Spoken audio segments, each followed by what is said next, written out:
నమస్తే రావు స్టాక్స్ కార్యక్రమానికి స్వాగతం. నేను రవిశంకర్ విళ్ళ, జియో పొలిటికల్ అనలిస్ట్ ఎంజీరావు గారు మనతో ఉన్నారు. నమస్తే ఎంజీరావు గారు.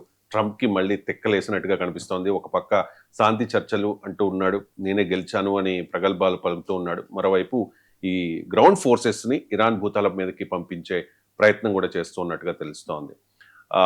అంటే గత 27 రోజులుగా మీరు ప్రతిరోజు కూడా యుద్ధ తీరు ఏ రకంగా ఉంది, ఈ పరిణామాలన్నీ కూడా జియో పొలిటికల్ అనలిస్ట్గా ఎక్స్ప్లెయిన్ చేస్తూ ఉన్నారు. సో 27వ రోజు యుద్ధం ఎలా ఉంది, అంటే యుద్ధం ముగిసే అవకాశాలు ఏమైనా కనిపిస్తూ ఉన్నాయా, అండ్ లేటెస్ట్ వార్ అప్డేట్స్ ఏంటి? ఎస్ అండి, ఈ రోజుకి ఈ ఇరాన్ ఇజ్రాయెల్ యుద్ధం మొదలయ్యి మనకి 27వ రోజు. అంటే United States of American president ఏంటంటే గత యుద్ధం అంటే ఫిబ్రవరి 28న ఆపరేషన్ ఎపిక్ ఫ్యూరీ అంటూ ఆయన మొదలుపెట్టిన యుద్ధం మొట్టమొదటి రోజు నుంచి కూడా ఒక పక్క భీకర యుద్ధం చేస్తూనే మరో పక్క శాంతి అంటున్నాడు. కానీ శాంతి వంక పెట్టడం, తర్వాత ఇరాన్తో చర్చలు అనడం, ఇరాన్తో చర్చలు జరుగుతుండగానే మొట్టమొదటి అటాక్ చేయడం, తర్వాత మళ్ళీ చూస్తే ఒక పక్కన శాంతి అంటూనే ఇంకా యుద్ధ మోహరింపులు చేయడం. ఇప్పటికి 27వ రోజు యుద్ధం. ఒక పక్కన 5 రోజుల పాటు ఇరాన్ ఎనర్జీ రీసోర్సెస్ మీద, థర్మల్ పవర్ ప్లాంట్ మీద అటాక్ చెయ్యను నేను అనుకుంటూ ఒక పక్కన అద్భుతంగా ప్రకటించాడు. ప్రపంచం అంతా అబ్బా యుద్ధం తగ్గుతుందనుకుంది. ఎన్నో దేశాలు మీడియేటర్కి వెళ్తున్నాయి. ఇంకా శాంతి చర్చలు ఒక పక్కన జరుగుతూనే ఉండగా ఇప్పుడు మళ్ళీ ట్రంప్కి, మీరు అన్నట్టు ట్రంప్కి తిక్కెక్కిందా అన్నట్టు ఒక పరిస్థితి అనమాట. ఎందుకంటే దెబ్బతిన్న పులి అనమాట ఒక రకంగా యునైటెడ్ స్టేట్స్ ఆఫ్ అమెరికా. అంటే నేను ఇక్కడ యునైటెడ్ స్టేట్స్ ఆఫ్ అమెరికా మాట్లాడుతున్నా, ట్రంప్ అని మాట్లాడుతున్నా. United States of America is the great nation. తిరుగులేని శక్తి, ఆర్థికంగా, సామాజికంగా, సాంస్కృతికంగా, మిలిటరీ పరంగా ఒక తిరుగులేని శక్తి United States of America. Democratic country కూడా, ప్రపంచానికి సూపర్ పవర్. కానీ దాన్ని నడిపే నేత ట్రంప్ ఈరోజు తొందరపాటు నిర్ణయాలు, వారు ఏ టైంలో చేయాలి, ఎవరితో చేయాలి, వ్యూహాత్మకంగా వారు చేయడం లేదు. అందుకని ఇరాన్తో ఈరోజు చాలా పెద్ద ప్రాబ్లంలో ఉన్నాడని తెలుస్తుంది అనమాట. ఇప్పుడు ఇరాన్తో శాంతి 15 పాయింట్ల ఫార్ములాలు ఇచ్చాడు. ఒక పక్కన జరుగుతుంటే ఇప్పుడు లేటెస్ట్ రిపోర్ట్లు ఏంటంటే 27వ రోజు గత 24 గంటలు మనం చూస్తే United States of America Donald Trump తన ఆర్మీకి ఆదేశాలు ఇచ్చినట్టు తెలుస్తుంది. ఇప్పుడు అక్కడ యుఎస్ మెరైన్స్ తన ట్రిపోలి నౌక ద్వారా యుఎస్ మెరైన్స్ 2500 మంది ఇక్కడ గల్ఫ్లో మోహరించారు. ఈ స్పెషల్ ఫోర్సెస్, అపాచీ హెలికాప్టర్లు, తర్వాత ఏహెచ్ గ్రౌండ్ భూతల దాడులు నిర్వహించే ఎయిర్ క్రాఫ్ట్లతో, అంటే ఈ ఇరాన్ మీద భూతల దాడులకి అమెరికా సన్నద్ధం అవుతుంది అనే రిపోర్ట్లు ఇక్కడ మనకి పూర్తిగా వచ్చింది రాయిటర్స్ నుంచి ఇవి. తర్వాత యుఎస్ వైట్ హౌస్లో స్పోక్స్ పర్సన్ లిట్టన్ మాట్లాడుతూ, మేము we will hit the Iran hardly, అంటే ఆ పదం ఏంటంటే ఇరాన్ని నరకం చూపిస్తారు మా ట్రంప్ అంటూ ఆవిడ మాట్లాడడం. ఇవన్నీ మనం చూస్తూ ఉంటే అమెరికా ఏంటంటే యుద్ధ సన్నద్ధత అలాగే ఉంది, భూతల దాడులకి పాల్పడుతుంది. అదేంటంటే శాంతి అనే యొక్క గొడుగు కింద, శాంతి అని చెప్తూనే ఎదుటి శత్రువుని ఏంటంటే ఆదమర్చలా చేయడం, వెళ్ళి అటాక్ చేయడం. గత జూన్లో అంటే 8 నెలల క్రితం 12 రోజుల యుద్ధం ఆపరేషన్ మిడ్ నైట్ హ్యామర్ నిర్వహించినప్పుడు కూడా డొనాల్డ్ ట్రంప్ అదే 10 రోజులు టైం ఇవ్వడం, తర్వాత రోజే అటాక్ చేసేయడం. రీసెంట్గా ఇరాన్తో జెనీవాలో డిస్కషన్ అవుతున్నాయి, మస్కట్లో డిస్కషన్ అవుతున్నాయి. ఒక పక్కన వెళ్ళి సడన్గా ఇరాన్ మీద యుద్ధం ప్రకటించేసి ఇజ్రాయెల్, అమెరికా. ఇప్పుడు కూడా మళ్ళీ యుద్ధం మధ్యలో శాంతి అంటూనే ప్రపంచంలో ఆయిల్ రేట్లు తగ్గించేటట్టు ఏదో కొంచెం రిలీఫ్ ఇవ్వడం, స్టాక్ మార్కెట్ మళ్ళీ కోలుకునేటట్టు చేయడం, ఆ ఒత్తిడిని తగ్గించుకోవడం, యుద్ధ సన్నద్ధం అయిపోతున్నాడు. ఎక్కడా కూడా యుద్ధాన్ని మార్చి అది ఆపేద్దామనే ఆయన ఉద్దేశం లేనట్టు ఆయన ఇంటెన్షన్ మనకి బయటకు వస్తుంది.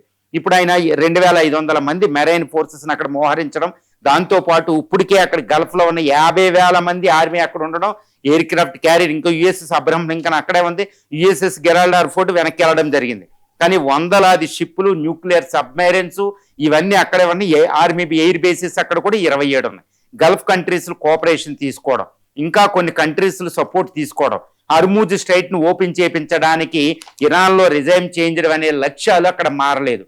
మరి ఎందుకు ట్రంప్ ఇలా వ్యవహరిస్తున్నాడంటే రీజన్ ఒకటేనండి. ఏంటంటే యుఎస్ ప్రెసిడెంట్ చెప్తున్నాడు, అంతకుముందు వారం రోజుల క్రితం ఒక మాట చెప్పాడు. ఏంటంటే నేను యుద్ధం మానాలని ఉంది, కానీ ఇజ్రాయెల్ అగ్రిమెంట్ తీసుకోవాలి అని. ఇప్పుడు ఇజ్రాయెల్ ఏంటంటే యుద్ధానికి, శాంతి ప్రపోజల్కి ఎక్కడా కూడా బెంజమిన్ నెతన్యాహు ఇజ్రాయెల్ అంగీకరించడం లేదు. ఎందుకంటే ఇజ్రాయెల్, అమెరికా వేరు, ఇజ్రాయెల్ అక్కడ ఆ రీజన్ ఆ ప్రాంతంలో ప్రాంతీయ శక్తిగా అది ఏంటంటే ఇరాన్ అస్తిత్వం ఉండకూడదు, ఇరాన్లో ప్రభుత్వాన్ని మార్చాలి, ఇరాన్ అణు కార్యక్రమం ఉండకూడదు, ఇరాన్లో బాలిస్టిక్ మిసైల్ ఉండకూడదు, ఆ విధంగా ఇరాన్ అంతటి సర్వనాశనం అవ్వాలనే లక్ష్యంతో అక్కడ ఇజ్రాయెల్ ఉంది. కాబట్టి ఈ లక్ష్యాలు పరిపూర్ణం అవ్వకుండా ఇజ్రాయెల్కు యుద్ధం ఆపడం ఇష్టం లేదు. కాబట్టి అమెరికన్ ప్రెసిడెంట్ మీద పూర్తిగా ప్రెజర్ తెస్తున్నట్టు తెలుస్తుంది. వ్యూహాత్మకంగా ఏంటంటే యుద్ధం ముందుకెళ్లేటట్టే ఇజ్రాయెల్ వ్యవహరిస్తుంది. గుర్తుపెట్టుకోవాలి, ఫిబ్రవరి 28వ తారీఖున యుద్ధం మొదలైన తర్వాత ఎక్కడైనా ఇటు ఇరాన్ పైచేయి వస్తుందన్నా లేకపోతే యుద్ధం శాంతి వైపు, యుద్ధం ఆగి శాంతి వైపుకు వెళుతుందనే సూచన వచ్చినప్పుడల్లా ఇజ్రాయెల్ ఒక్కొక్క దాడి చేసే తీవ్రమైన దాడి. అందులో ఒక ఉదాహరణ ఏంటంటే ఇజ్రాయెల్ వెళ్ళి అమెరికా ఇరాన్ యొక్క అణు రియాక్టర్ని అటాక్ చేయడం అమెరికా కాకుండా ఇజ్రాయెల్ చేసింది. ఎనర్జీ రిసోర్సెస్ని అటాక్ చేయడం, ఆయిల్ డిపోస్ని పేల్చేయడం టెహరాన్లో, ఇదంతా ఇజ్రాయెల్ చేసింది. కాబట్టి ఇరాన్ దీనికి ప్రతిస్పందనగా చేసింది. ఎక్కడ కూడా ఇరాన్ ప్రియంటివ్ అటాక్ చేయలేదండి. ఇజ్రాయెల్కి అమెరికాకి ప్రతిస్పందనగానే ఇరాన్ ప్రతిఘటన అటాకులు చేసింది.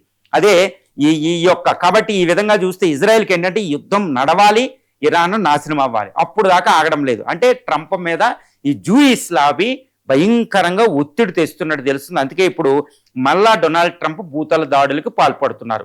మరి దీనికి ఇరాన్ ప్రతిస్పందన ఏంటంటే నిన్న తీవ్రంగా ప్రతిస్పందించడం జరిగింది. ఒకవేళ అమెరికా భూతల దాడులకి పాల్పడితే మా మీద మేము చూసుకుందాం, మా IRGC రెడీగానే ఉన్నాయి.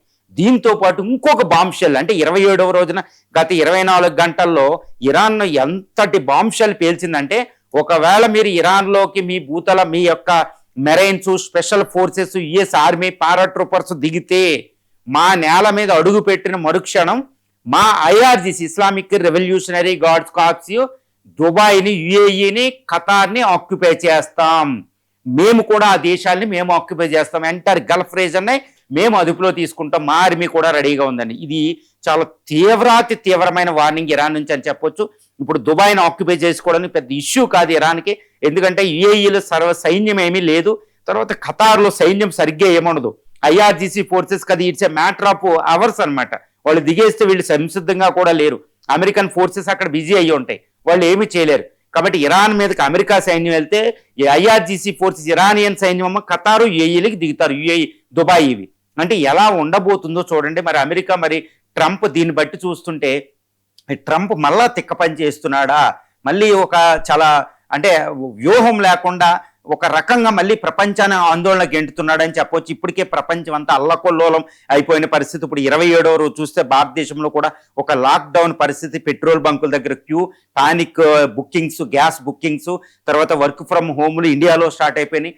ఫిలిప్పైన్స్ ఫస్ట్ టైం ఈ భూమి మీద ఇప్పుడు యుద్ధం మొదలైన తర్వాత ఈ మొట్టమొదటిగా ఫిలిప్పైన్స్ ఎనర్జీ ఎమర్జెన్సీ ప్రకటించడం, ఇంకా ఆస్ట్రేలియాలో కొన్ని ప్రావిన్స్ విపత్కర పరిస్థితుల్లో దిగిపోవడం, జపాన్ కూడా అలాంటి పరిస్థితి, యూరోపు, ఆఫ్రికా దేశాలు విలవిలలాడిపోతున్నాయి, పాకిస్తాన్ లాంటి దేశాలు. అంటే ఎనర్జీ సంక్షోభం ప్రపంచంలో ఆల్రెడీ వచ్చేసింది, ద్రవ్యోల్బణం పెరిగిపోతుంది, ఎకనామిక్ గ్రోత్ రేటు పడిపోయింది, రెసెషన్ సిచ్యువేషన్ వచ్చేసింది. మరి ఎలాంటి పరిస్థితుల్లో యుద్ధం ఏదో ఆపడానికి ప్రయత్నం చేయకుండా ఒక డెమోక్రటిక్ కంట్రీ, సూపర్ పవర్, ఒక నేతగా బాధ్యతాయుతంగా ఉండకూడదు, వాళ్ళ ఆర్డర్ను కూడా బాధ్యతాయుతంగా నడిపించకుండా ఆయన మళ్ళా యుద్ధాన్ని రేజ్ చేస్తున్నాడంటే అక్కడ అంటే మండుతున్న దాంట్లో ఇంకా ఆయిల్ పోసినట్టు ఇంకా చేస్తున్నాడంటే చాలా ఘోరమైన పరిస్థితి అని చెప్పొచ్చు. ఇరాన్ దీనికి తగ్గట్టే వ్యవహరిస్తుంది.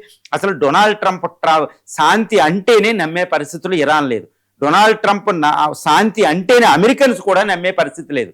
అమెరికన్ కాంగ్రెస్లో కూడా ఆయనకు తీవ్రమైన వ్యతిరేకత వస్తుంది. అసలు యుద్ధం ఎందుకు చేస్తున్నాడు, ఏ లక్ష్యం కోసం చేస్తున్నాడు, ఏ వ్యూహంతో ఈయన ట్రంప్ యుద్ధం చేస్తున్నాడో కూడా అర్థమవని పరిస్థితి అనేది ఇక్కడ దాపురించింది. గత 24 గంటల్లో యుద్ధ స్థితిగతులు మనం పరిశీలిస్తే యుద్ధం మళ్ళా తారాస్థాయికి చేరింది. ఎందుకంటే ఇరాన్ మీద ఇజ్రాయెల్, అమెరికన్ ఫోర్సెస్ దాడులు చేస్తూనే ఉన్నాయి.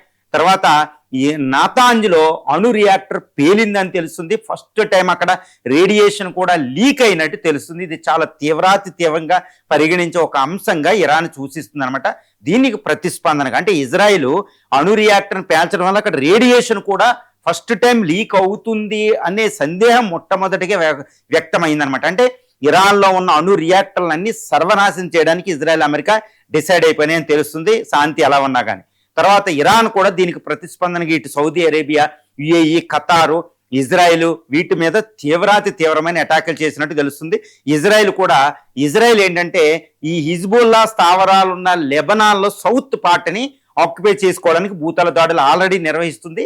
అది ఎక్కువ చేస్తుంది. అంటే ఆ భూభాగాలను ఆక్రమించుకోవడానికి ఇజ్రాయెల్ ఇప్పుడు సిద్ధమవుతున్నట్టు తెలుస్తుంది. అంటే గ్రేటర్ ఇజ్రాయెల్ అనే ఒక కోరిక నెతన్యాహుది లెబనాన్ నుంచి మొదలు పెడుతున్నాడనే ఒక విమర్శ కూడా అక్కడ స్టార్ట్ అయిపోయింది అనమాట. ఇప్పుడు ఇజ్రాయెల్ అనేది విలవిలలాడిపోతుంది ఇరానియన్ మిసైల్స్ డ్రోన్స్ అనమాట. ఇప్పటికీ ఇరాన్ ఏంటంటే తన ప్రతిఘటన శక్తికి అలా ఉంది. ఇప్పుడు గత 24 గంటలు ఇంకొక పెద్ద విషయం ఏంటంటే USS Abraham Lincoln already USS Gerald airport Red Sea నుంచి వెళ్ళిపోవడం జరిగింది అక్కడ ఫైర్ యాక్సిడెంట్తో. ఇప్పుడు యుఎస్ఎస్ అబ్రహం లింకన్ మీద మేము అటాక్ చేసాం, బాలిస్టిక్ మిసైల్ వెళ్ళి కొట్టింది, అది ఆల్రెడీ మునిగిపోవడానికి సిద్ధంగా ఉన్నట్టు ఐఆర్జీ చెప్పింది. కానీ యుఎస్ దాన్ని కంప్లీట్గా రిజెక్ట్ చేయడం జరిగింది. కానీ అక్కడ వాస్తవ పరిస్థితి మనకు తెలియదు కాబట్టి అక్కడ అన్వెరిఫైడ్ రిపోర్ట్స్ వస్తున్నాయి. మరి అది ఇన్ఫర్మేషన్ ఇరాన్ చేసి ఒక అన్వెరిఫైడ్ ఒక ఇన్ఫర్మేటివ్ వారుగా అనేది మనం ప్రస్తుతానికి చూడాల్సిన సమయం ఉంది. ఇంకోటి ఏంటంటే F-18 హార్నెట్ అనే ఒక ఫైటర్ జెట్ని మేము కూల్ చేసాం ఇరాన్ గగనతలంలో అని చెప్తుంది. ఇంకా అమెరికా దానికి ఎటువంటి ప్రతిస్పందన ఇవ్వలేదు. ఇప్పటికీ F-35 దాన్ని క్రాష్ చేసింది, KC-135 క్రాష్ అయింది. కాబట్టి F-35తో పోలిస్తే అంత అధునాతనం కానీ F-18 కూల్ చేయడంలో ఆశ్చర్యం అయితే ఉండదు. అంటే ఏంటి, ఇరాన్ తన గగనతలాన్ని రక్షించుకునే ఎయిర్ డిఫెన్స్ వ్యవస్థని ఇంకా కాపాడుకుంది. అంటే అమెరికాకి ఇజ్రాయెల్కి ఎయిర్ సుపీరియారిటీ ఇంకా 100% రాలేదు అని తెలుస్తుంది. అందువల్ల ఇంకా భూతల ఇలాంటి వైమానిక దాడులే కష్టమవుతున్నప్పుడు భూతల దాడులకి ఎలా వెళుతుంది అనే ఒక సందేహం ఉంది. కానీ ఇక్కడ ఒకవేళ United States of America president ఈ భూతల దాడులకి వెళ్తే మాత్రం ఈ యుద్ధం మళ్ళా ప్రజ్వరిల్లుతుంది, మళ్ళా భీకరంగా మొదలవుతుంది. దీంతో పాటు యుఎస్లో ఇప్పుడు ప్రపంచవ్యాప్తంగా ఆయిల్ గ్యాస్ సంక్షోభాలు ఎక్కువైపోయి ప్రపంచం ఆర్థిక సంక్షోభం వైపుకు వెళ్లే అవకాశం ఉంది. అందుకనే యుఎస్ ప్రెసిడెంట్ మీద ఒక పక్కనేమో యుద్ధాన్ని ఆపు అనేది ఒక ప్రెజరు డొమెస్టికల్ కూడా, కానీ ఇటు ఇజ్రాయెల్ నుంచి గల్ఫ్ కంట్రీస్ ముఖ్యంగా సౌదీ అరేబియా యుఏఈలు ఇరాన్ నాశనం చేసేదాకా నువ్వు వెళ్ళకూడదు అన్నట్టు ఒకటి ఇజ్రాయెల్ కూడా అదే చెప్తుంది. కాబట్టి ట్రంప్ నలిగిపోతున్నాడు. ఇప్పుడు ట్రంప్ మాత్రం ప్రస్తుతానికైతే ఆయన నా అభిప్రాయం ప్రకారం కూడా ఆయన శాంతి కంటే యుద్ధమే బెటర్ అనుకుంటున్నాడు అని తెలుస్తుంది. ఎందుకంటే ఆయన ఇరాన్కి పంపించిన శాంతి 15 పాయింట్ పీస్ డీల్ అనే దాంట్లో ఇరాన్ ఒప్పుకోదనే తెలిసే విషయం ఆయన పంపినట్టున్నాడు. అంటే ఏంటి, యుద్ధానికి ఆయన మొగ్గు చూపుతున్నట్టు ఇక్కడ తెలుస్తుంది. ఇరాన్ కూడా అదే విధంగా ప్రతిఘటిస్తుంది. కాబట్టి 27వ రోజుకి యుద్ధం ఒక పక్కన శాంతి చర్చలు జరుగుతున్నాయి. శాంతి అంటూనే ఏ పక్షానికి ఆ పక్షం భయంకరమైన యుద్ధం చేస్తున్నారు. ఇప్పటికీ తీవ్ర ప్రాణ నష్టం, ఆస్తి నష్టం ఎక్కువ అవుతుంది. మోడర్న్ వెపనరీ అక్కడ వేలాది మిసైల్స్, వేలాది డ్రోన్లు అక్కడ పేలడం అనేది నిత్యకృత్యంగా మారిపోయింది. గల్ఫ్ అంతా ఇప్పుడు ఎనర్జీ అనేది వీటి విషయాల మీద ఎక్కువ దాడి, అంటే భవిష్యత్తు యొక్క ఆస్తులైన ఎనర్జీ గ్యాస్ మీద అక్కడ దాడులు చేసుకోవడం మనం చూస్తున్నాం.